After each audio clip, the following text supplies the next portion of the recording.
بسم الله الرحمن الرحيم نحمده ونصلي على رسوله الكريم اما بعد انتہائی قابل احترام جناب سردار ایاز صادق صاحب اور آپ کی وساطت سے معزز اراکین ایوان،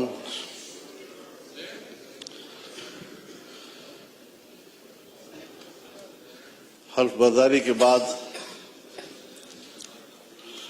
میں پہلی مرتبہ ایوان میں حاضر ہو رہا ہوں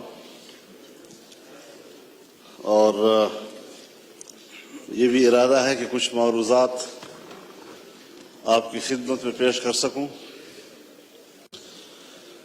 مجھ سے پہلے جناب اسد قیصر صاحب جو بات کر رہے تھے، ان کا جو مطالبہ تھا میرے خیال میں ان کا مطالبہ صحیح تھا اور جلسہ کرنا ان کا حق ہے اور میں ان کے اس مطالبے کی حمایت کرتا ہوں۔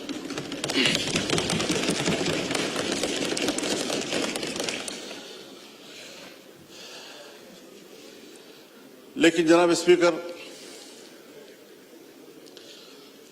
مسئلہ یہاں تک محدود نہیں ہے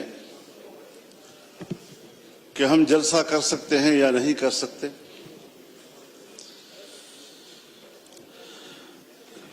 اس بات پر سنجیدگی سے غور کیا جائے کہ ہمارا ملک آج کہاں کھڑا ہے۔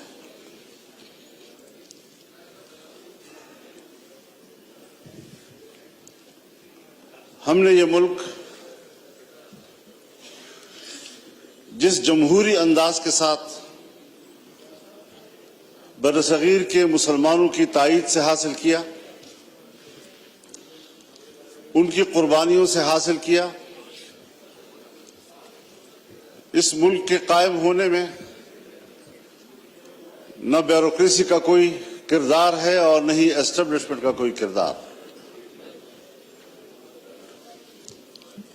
لیکن اس بات کو سوچا جائے کہ آج عوام کہاں کھڑے ہیں اور اسٹیبلشمنٹ کہاں کھڑی ہے۔ کیا وجہ ہے کہ مسلسل ایوان پر سوال اٹھایا جا رہا ہے، ہماری عوامی نمائندگی پر سوال اٹھائے جا رہے ہیں؟ کیا یہ عوام کے نمائندہ پارلیمنٹ ہے یا یہ اسٹیبلشمنٹ کا ترتیب دیا ہوا پارلیمنٹ ہے؟ اس سے کب نکلنا ہے ہم نے، یا مزید دھستے چلے جانا ہے؟ یہ ملک جس میں حکومت محلاتی سازشوں کی بنیاد پر بنتی تھی اور ٹوٹتی تھی، بیوروکریٹس فیصلہ کرتے تھے آج وزیر اعظم کون ہے تو کل وزیر اعظم کون ہے۔ ایک زمانے میں ملک کے ایک صدر مملکت نے اپنے دور حکومت میں 5 وزیر اعظم تبدیل کیے۔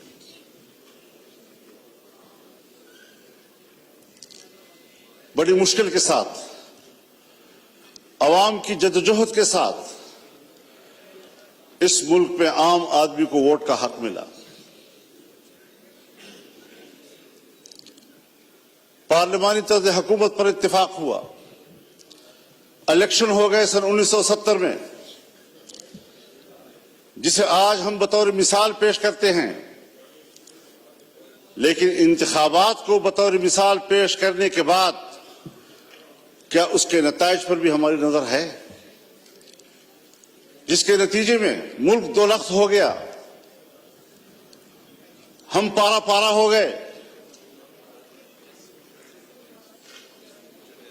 قائد اعظم نے جو قوم کو موٹو دیا تھا، اتحاد، تنظیم اور یقین محکم،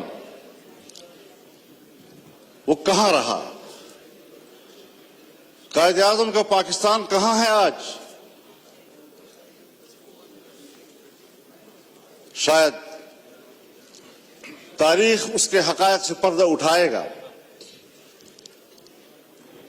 تاریخ معاف نہیں کرتی کسی کو. تھوپا گیا سیاستدانوں پر اور کردار جنرل آغا یحییٰ خان تھا. حکومت کو چلنے ہی نہیں دیا گیا. پھر ماشاء اللہ پھر ہم کچھ سنبھلے تو پھر ماشاء اللہ سوچنا یہ ہے کہ اسٹیبلشمنٹ ہمیں جو نتائج مرتب کر کے دے، جن کو یہاں پر بیٹھنے کے لیے فہرست میں نام شامل کرے، اس پر کب تک آپ سمجھوتے کرتے رہیں گے؟ کب تک ہم یہ سوچتے رہیں گے، بھیک مانگتے رہیں گے ان کے دروازوں پر بیٹھ کر؟ اور جو الیکشن ہوئے ہیں، ہمیں تو 2018 کے الیکشن پر بھی اعتراض تھا، آپ کو بھی اعتراض تھا، پیپلز پارٹی کو بھی اعتراض تھا، مسلم لیگ نون کو بھی اعتراض تھا، میرے بزرگ بیٹھے ہیں ان کو بھی اعتراض تھا. اس وقت بھی تو مینڈیٹ تقریباً وہی ہے، کچھ تھوڑا آگے پیچھے. اسی مینڈیٹ کے ساتھ اس وقت دھاندلی کیوں تھی اور اسی مینڈیٹ کے ساتھ آج دھاندلی کیوں نہیں ہے؟ حضرت مجھے شرم آتی ہے، شاید میں کچھ اپنی گفتگو میں ایسی باتیں کہوں جو آپ سمجھیں گے کہ میں تجاوز کر رہا ہوں، لیکن سیاسی آدمی اسے بات کرنی ہوتی ہے. سیاستدان معلومات کی بنیاد پر بات کرتا ہے. پبلک میں بات کرے، پارلیمنٹ میں بات کرے. خدا کرے یہ خبر غلط ہو، لیکن ہماری معلومات یہ ہیں کہ اس بار تو باقاعدہ اسمبلیاں بیچی گئی ہیں اور اسمبلیاں خریدی گئی ہیں. کون ان اسمبلیوں کو اور ان ایوانوں کو عوام کا نمائندہ پارلیمنٹ کہے گا؟ کس طرح ہمارا ضمیر مطمئن ہے یہاں پر بیٹھنے میں؟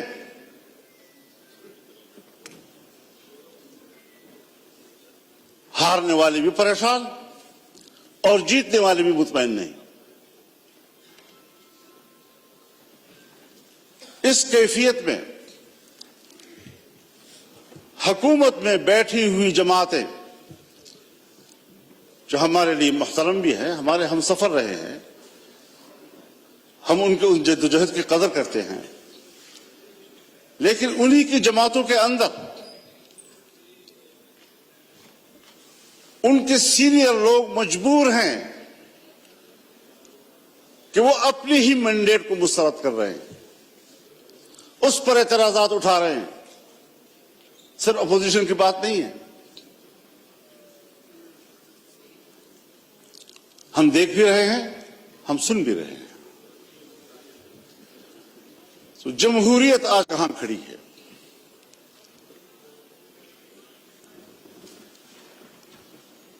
یہ صرف اس لیے ہم یہاں کمزور بیٹھے ہوئے ہیں کہ ہم نے ہر مرحلے پر کمپرومائز کیا ہے.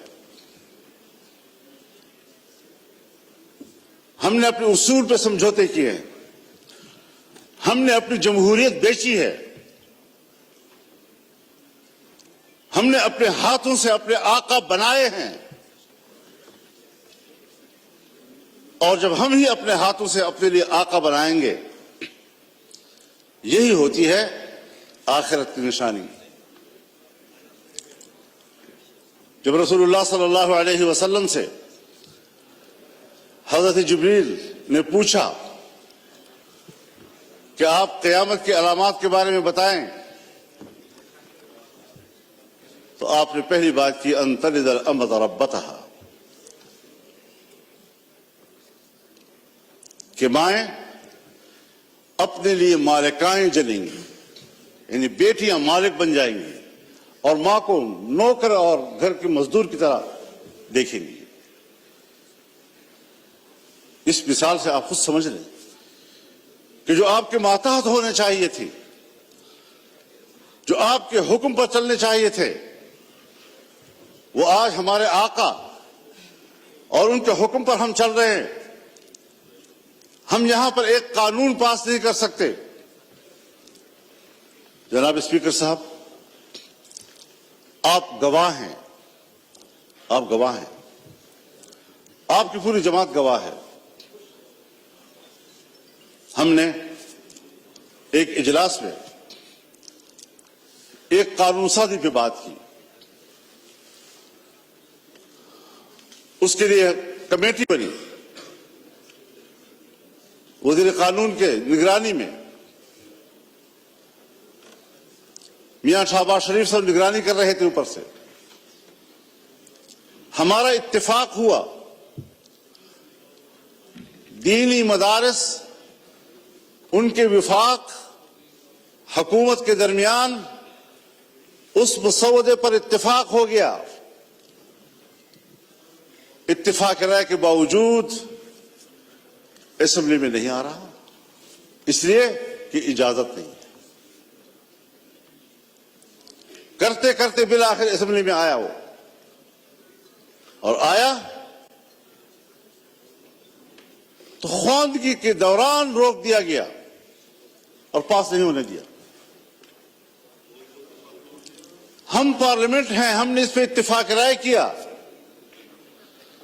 اسمبلی تک میں لے آئے، پیش ہو گیا، پہلی خواندگی ہو گئی اور بالآخر اس کو ڈراپ کرنا پڑا۔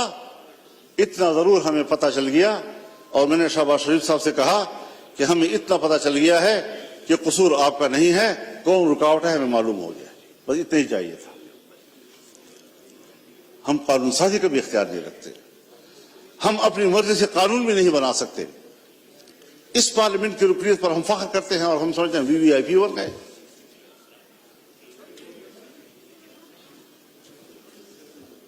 آج ذرا موازنہ تو کیجیے جناب اسپیکر، ہندوستان اور ہم ایک ہی دن میں آزاد ہوئے۔ 15 اگست 1947 کو صبح 8 بجے دلی میں لارڈ ماؤنٹ بیٹن نے انڈیا کے گورنر جنرل کا حلف اٹھایا اور کراچی میں قائد اعظم محمد علی جناح نے حلف اٹھایا۔ ایک ہی دن ہم آزاد ہوئے۔ آج وہ دنیا کی سپر طاقت بننے کے خواب دیکھ رہا ہے، اور ہم دیوالیہ پن سے بچنے کے لیے بھیک مانگ رہے ہیں کہ ڈیفالٹ نہ ہو جائیں ہم لوگ۔ یہ کس کے ہاتھوں، کون ذمہ دار ہے اس کا؟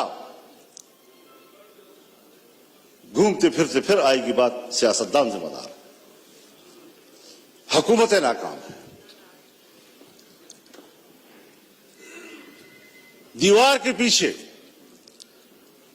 جو قوتیں ہمیں کنٹرول کرتی ہیں، جن کے باغ ڈور ہمارے ان کے ہاتھ میں ہیں، فیصلے تو وہ کریں اور منہ ہمارا کالا کریں، عوام ہمیں گالیاں دے، ذمہ دار ہمیں ٹھہرائیں۔ یہ کون سی سیاست ہے؟ ہم کہاں اس ملک کو لے آئے ہیں کہ آج آپ کا ایک ایک بچہ 25 کروڑ آبادی کا، وہ 2 اور 3 لاکھ تک کا مقروض ہو چکا ہے۔ خوش ہوتے ہیں آئی ایم ایف نے نیا قسط جاری کر دیا، نیا قسط 1 لاکھ 1.5 لاکھ کا، 1 ارب 1.5 ارب کا ہوتا ہے، لیکن آپ کو قرضے کتنے دینے ہیں؟ اپنی پیداوار کدھر ہے ہماری؟ اپنی صلاحیت کدھر ہے ہماری؟ ہم نے ملک کو جمود کا شکار بنا دیا ہے، اور قومیں جب جمود کا شکار ہوتی ہیں تو پھر وہ گرتی ہیں، وہ ترقی نہیں کر سکتی. پھر ذرا حساب لگائیں. جس ہندو کو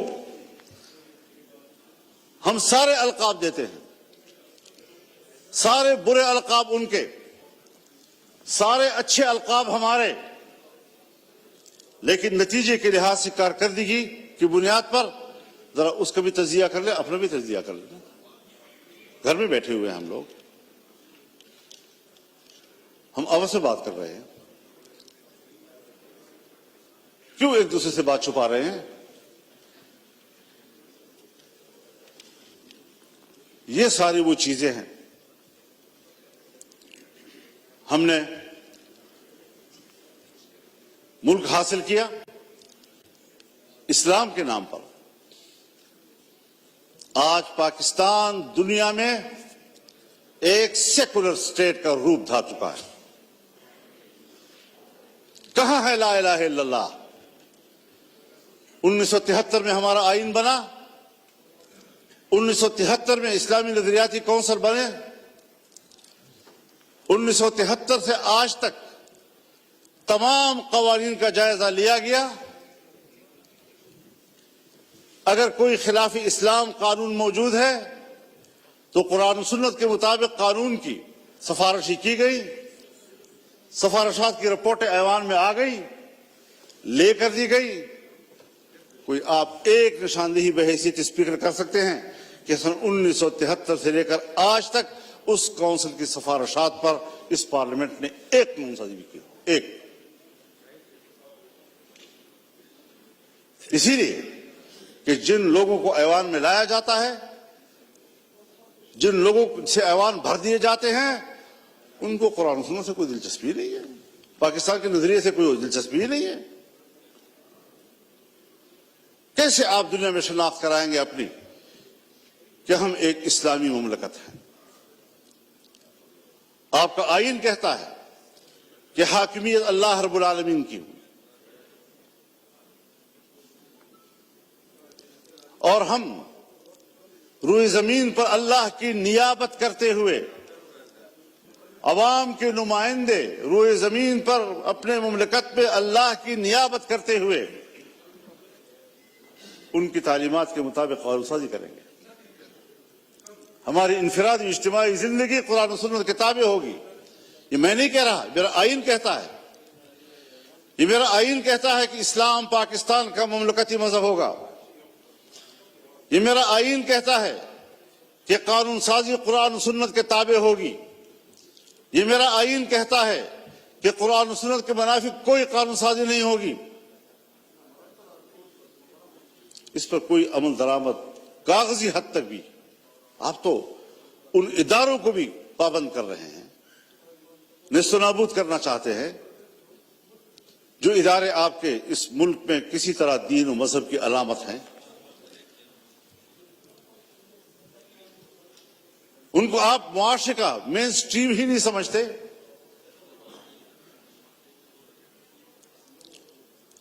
تو جس نظریے پر ملک قائم ہوا تھا 75 سال میں، اس کا بھی ذرا حساب لگا لیں آپ کہاں کھڑے ہیں.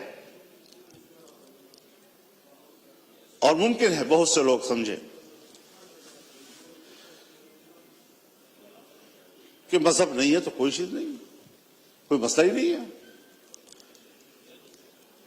لیکن بہت سے لوگ ہیں جو جمہوریت کی بات تو کرتے ہیں، مذہب کی بات بھلا نہ کریں، جمہوریت کی بات تو کرتے ہیں. تو ہم سب مل کر سوچیں ذرا کہ جمہوریت کدھر ہے ہماری.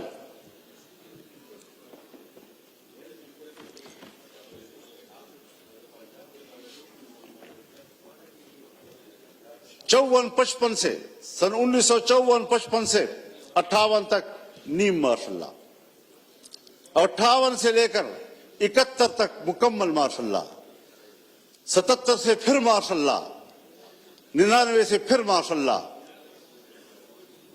اور ہم کمپرومائز کرتے رہے. یہاں اسی ایوان میں ہم نے قانون سازی کرنا چاہیے. چیختے رہے ہم لوگ کہ صاحب یہ جو کچھ آپ کر رہے ہیں قرآن و سنت کے خلاف ہے. کسی نے نہیں سنی. تو جمہوریت کہاں ہے آپ کی؟ الیکشن آپ کے ڈھونگ، اسمبلیوں کی کوئی قدر و قیمت نہیں. اسمبلیوں میں آنے والا اپنے آپ کو معزز سمجھتا ہے، عوام کا نمائندہ ہے.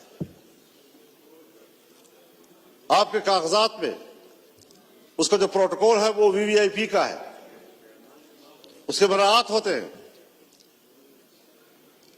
لیکن کیا ہمارا ضمیر بھی مطمئن ہے اس بات پر؟ وَاسْتَفْتِ نَفْسَكَ، اپنے ضمیر سے پوچھ لو پہلے، کیا واقعی ہم مطمئن ہیں ان نتائج سے؟ اور جناب اساتذہ صاحب، کیا واقعی آپ لاہور کے نتائج سے مطمئن ہیں؟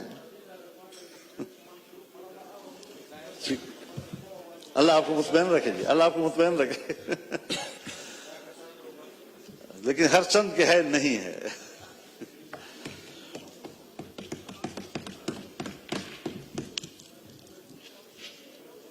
معیشت کی کیا صورتحال رکھتی ہے؟ قرضوں پہ ہم زندگی گزار رہے ہیں، اپنے وسائل کے قریب تک نہیں جاتے. امن و امان نام کا کوئی چیز نہیں ہے. ملک کو کدھر لے جا رہے ہیں آپ لوگ؟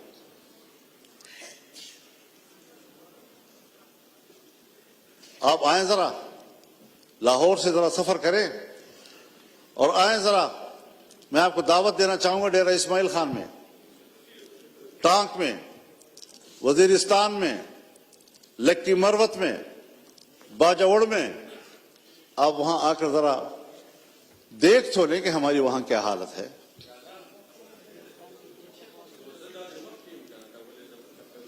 ہمیں تو الیکشن میں نکلنے نہیں دیا گیا.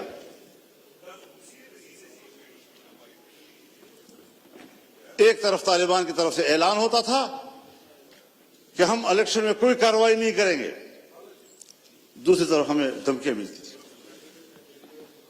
پھر ادھر سے ہمیں چٹھیاں ملتی تھی کہ آپ، تھریٹ لیٹر آ جاتی تھی کہ آپ نہ جائیں. پبلک سے رابطہ ہی نہیں کرنے دے رہے تھے. اور جو ہی الیکشن گزرا سارے تھریٹ لیٹر بند، ختم ہو گئے، خیر خیریت ہو گئی. اب نہ وہاں ہمیں کوئی قتل کرنے والا ہے، نہ کوئی دہشت گرد ہے، نہ کچھ ہے. لیکن یہ بات جو ہمارے ان علاقوں سے متعلق لوگ ہیں یا بلوچستان سے متعلق لوگ ہیں، چاہے وہ پشتون بیلٹ ہے یا بلوچ بیلٹ ہے، وہاں پر کنٹرول ریاست کا نہیں ہے. اور میں بڑے ادب سے کہوں گا، مجھے یہ لفظ نہیں کہنا چاہیے، لیکن حقائق کو سامنے لاتے ہوئے کہنا پڑ رہا ہے کہ پاکستان اس وقت ایک غیر محفوظ ریاست ہے.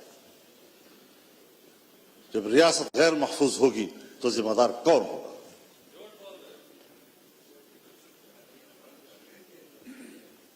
دہشت گردی کے خلاف لڑنے کی پالیسی بنائی جنرل مشرف صاحب کے دور میں. جو امریکہ نے کہا وہ ہم پہ مسلط کر دیا گیا، اور آج تک اس پالیسی میں کوئی فرق نہیں آ رہا. آپریشنز ہوئے، طالبان کا خاتمہ کر دیا، دہشت گرد ختم ہو گئے. آج اس سے کئی گنا طاقتور بن کر کیسے آ گئے؟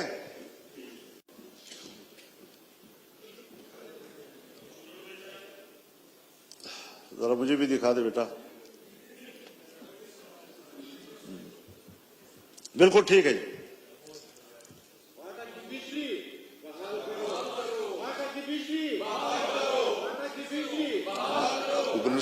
جی مولانا صاحب، جی مولانا صاحب، بس بولیے.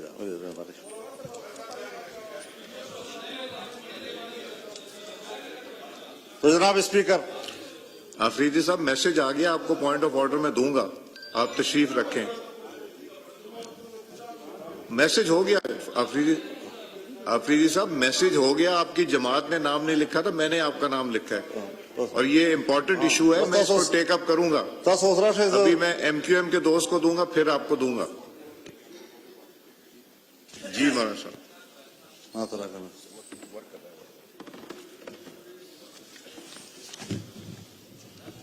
یہ جو بات یہاں کی جا رہی ہے جناب اسپیکر، یہ میرے پوائنٹس میں لکھی ہوئی ہے، اور آج بھی مولانا مصباح الدین صاحب میرے پاس تشریف لائے، اس سے پہلے وفود آئے، ہمیں ملتے رہتے ہیں. یقین جانیے ان کی زندگی جانوروں سے بھی بدتر گزر رہی ہے. نہ زندگی محفوظ ہے، نہ ان کو روزگار مل رہا ہے، بجلی بھی نہیں ہے. کیسے وہ زندگی گزار رہے ہیں آپ اندازہ نہیں لگا سکتے ان کا. میرے بھی موقع دینا چاہیے. جی مولانا مصباح الدین صاحب کو پھر آپ موقع دیں گے. جی تو صورتحال آج یہ ہے کہ امن و امان کدھر ہے آپ کا. مغرب کے بعد آپ کے تھانے بند ہو جاتے ہیں، مغرب کے بعد پولیس چوکیاں بند ہو جاتی ہیں، آپ کی ساری پولیس محفوظ پناہگاہوں میں چلی جاتی ہے، اور مسلح گروپ جو ہے وہ کنٹرول لے لیتے ہیں پورے علاقے کا. کیا اس پر کبھی غور ہوا ہے؟ بس الیکشن ہے، بس اپنی مرضی کا ایوان بنانا ہے، اپنی مرضی کی اسمبلی بنانی ہے. کس لیے اپنی مرضی کی بناتے ہیں؟ ووٹ تو علماء کرام فرماتے ہیں شہادت ہے، کوئی کہتے ہیں امانت ہے، کوئی کہتے ہیں بیعت ہے. تو یہاں تو نہ شہادت ہے، نہ امانت ہے، نہ بیعت ہے. بیعت میرے نام پر کرتے ہیں، بکسا کھلتا ہے تو کسی اور کے نام پر بیعت نکلاتے ہیں. امانت آپ کے حوالے کرتے ہیں، بکسا کھلتا ہے تو اس میں امانت نام کی کوئی چیز خیانت ہی خیانت ہوتا ہے. شہادت میں صداقت ہوتی ہے، جب بکسا کھلتا ہے تو صداقت کا نام نشان نہیں ہوتا، شہادت مری پڑی ہوتی ہے. اس ساری صورتحال میں ہمیں ذرا بتائے کہاں ہم کھڑے ہیں. باجوہ صاحب فرمایا کرتے تھے کہ ہم نے باڑ لگا دیا ہے اور اب کوئی افغانستان نہ جا سکے گا نہ آ سکے گا. وہ باڑ کدھر ہے؟ اس باڑ پر جو اربوں روپے خرچ ہوئے وہ کدھر ہیں؟ کوئی پوچھ سکتا ہے ان سے؟ اور 30-40 ہزار نوجوان یہاں سے کیسے گئے ادھر؟ 20 سال وہاں لڑے، باڑ بھی لگ گیا تھا، پھر وہ اس سے بڑھ کر طاقتور بن کر کیسے واپس آئے؟ افغانستان سے آپ ضرور گلہ کریں کہ ہم نے جن کو پکڑا ہے، جن کو مارا ہے، اس میں افغانی نیشنل بھی ہیں. بالکل گلہ کریں آپ ان سے کہ ان کی سرزمین سے کیسے لوگ ادھر آئے. ان سے کوتاہی ہوئی کہ انہوں نے اپنے سرحد پر ان کو کنٹرول نہیں کیا. لیکن آپ بھی تو سرحد پہ بیٹھے ہیں، آپ کیوں نہیں روک سکے ان کو؟ کیسے مجھ تک رسائی کی اور مجھ پر حملہ کر دیا؟ کیسے آئے اور باجوڑ میں نے 80 لوگوں کی لاشیں اٹھائیں ایک ہی جلسے میں؟ یہ تلخ واقعات کوئی ہمیں سمجھائے تو صحیح کیا سیاست ہو رہی ہے. میرے خیال میں اصول ایک ہی ہے، وہی اصول جو امریکہ نے اپنایا ہے کہ اسلامی دنیا میں اور کمزور دنیا میں دہشت گردی اور عسکریت پیدا کرو، اور جہاں پر کوئی ایسی عسکریت پیدا ہوگی وہاں پر امریکہ کو اپنی فوجیں لے جانے کا جواز حاصل ہوگا. دہشت گردی اس کی ضرورت ہے. اسلامی دنیا پر اپنی گرفت مضبوط کرنا، اسلامی دنیا میں فوجیں اتارنا. آج تمام عرب ممالک کے اندر امریکی فوجیں موجود ہیں، کہیں پر 5000، کہیں پر 3000، کہیں پر 2000، کہیں پر 1000، کہیں پر 500. کوئی بھی ملک ایسا نہیں ہے عرب دنیا کا کہ جس کے اندر ان کے فوج موجود نہ ہو، جن کے سمندر میں ان کے بیڑے موجود نہ ہو. پوری اسلامی دنیا کو کنٹرول کر رہا ہے. کیا مطلب؟ میں تو امن کے لیے جا رہا ہوں، انسانی حقوق کے لیے جا رہا ہوں. کون سے انسانی حقوق؟ وہ انسانی حقوق جو گوانٹانامو میں ہمیں نظر آئے، جہاں تم نے مسلمانوں کو برہنہ کر کے بند کوٹریوں میں پھینکا، جن کے برف کے تودوں کے اوپر ان کو لٹا کر ان کے اوپر بیٹھ کر سگریٹ پیتے رہے. آج بھی بگرام اور شبرغان کے عقوبت خانے ان کے خون سے لت پت ہیں. گواہیاں دے رہے ہیں کہ یہاں کیا مظالم کیے انہوں نے. ان کے سامنے قرآن کریم کی تذلیل کی گئی. کوئی ہے جو اس پہلو پر بھی بات کر سکے؟ بس یہ دہشت گرد، یہ دہشت گرد، یہ دہشت گرد، اور اس کے مقابلے میں اس سے بڑھ کر دہشت گردی ہو رہی ہے اور کوئی ان کو روکنے والا نہیں ہے، نہ اس کو کوئی بات کرنے والا ہے. عراق میں کیا کیا گیا؟ ابو غریب جیل میں کیا زندہ انسانوں پر ننگا کر کے ان پر کتے نہیں چھوڑے گئے اور کتوں سے ان کے جسم کو نہیں نوچا گیا؟ یہ ہیں ان کے انسانی حقوق. اسلامی دنیا کو توڑنا، ملکوں کو تقسیم کرنا اور انسانی حق کی بنیاد پر وہاں جانا. آج فلسطین میں کیا ہو رہا ہے؟ اکتوبر سے لے کر اب اپریل ختم ہو رہا ہے، 40,000 سے زیادہ غزہ اور خان یونس کے مسلمان شہید ہو چکے ہیں. یہ بچے ہیں، یہ خواتین ہیں، یہ بے گناہ شہری ہیں، یہ جنگجو نہیں ہیں. جنگجو سے مقابلہ کرو، وہ آپ کے ساتھ لڑنے کے لیے تیار. سب سے زیادہ بچے جو ان دنوں میں شہید ہوئے ہیں وہ غزہ کے ہیں. کوئی مسلمان ہے حکمران جو اس کے لیے کوئی آواز اٹھائے؟ اور پھر امریکہ اور برطانیہ اور یورپ انسانی حقوق کی بات کرے، جن کے ہاتھوں سے انسانیت کا خون ٹپک رہا ہے. انسانیت کا خون ٹپک رہا ہے اور انسانی حقوق کے علمبردار.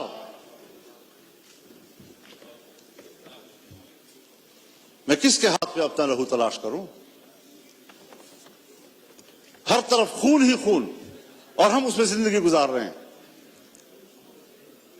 اور اگر ملک کے عوام یا عوام کے نمائندے کوئی کردار ادا کر سکتے ہیں تو اس کے الیکشن کا یہ حشر کر دیا جاتا ہے جو ہم دیکھ رہے ہیں.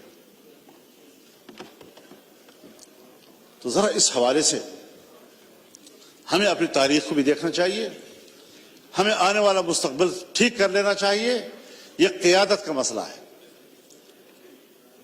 یہ قیادت کا مسئلہ ہے. میں تو آج بھی کہتا ہوں اور ہمدردی کی بنیاد پر کہتا ہوں، جناب میاں نواز شریف صاحب سے بھی اور جناب شہباز شریف صاحب سے بھی اور اپنے برخوردار بلاول زرداری صاحب سے بھی،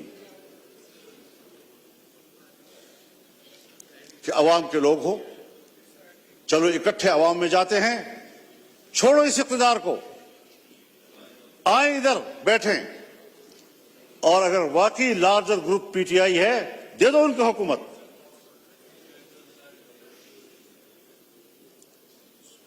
لیکن شاید میری بات ذرا احمقوں والی لگ رہی ہوگی آپ لوگوں کو کہ کیا کہہ رہا ہے، کہاں سے بول رہا ہے. آج بھی وقت ہے سمجھنے کی، لیکن ہم سمجھنے کے لیے تیار نہیں ہیں. ہم نوکری کرنے کے لیے تیار ہیں. تو پھر ظاہر ہے کہ ہم نے بھی عزم کر رکھا ہے کہ اس غلامی کے خلاف جنگ لڑیں گے، میدان عمل میں آ کر جنگ لڑیں گے، پبلک میں جا کر لڑیں گے، آئین اور قانون کے دائرے میں لڑیں گے، اور ملک کو اس غلامی سے نجات دلائیں گے. یا تو ہمارے اوپر عالمی قوتیں حکومت کر رہی ہیں یا پھر ہماری اسٹیبلشمنٹ ہمارے اوپر حکومتیں کر رہی ہیں. یہ نظام ہمیں قبول نہیں ہے اور ہماری پوزیشن اس حوالے سے بالکل واضح ہے. اس لیے ہمارا پیغام ہر سطح پر چلا جانا چاہیے. ہم نے جانا ہے انشاءاللہ 2 مئی کو کراچی میں ملین مارچ ہوگا انشاءاللہ العزیز. 9 مئی کو پشاور میں انشاءاللہ ملین مارچ ہوگا. اور اگر کسی نے روکنے کی کوشش کی تو وہ سوائے اس کے کہ اپنے لیے مصیبت کو دعوت دے گا اور کوئی نتیجہ اس کا نہیں نکلے گا. وہ عوام کی اس سیلاب کا راستہ نہیں روک سکیں گے. اور انشاءاللہ العزیز یہ جدوجہد جاری رہے گی. اور امید ہے امید رکھنی چاہیے کہ اس میں آپ بھی ہمارے ساتھ ہوں. سید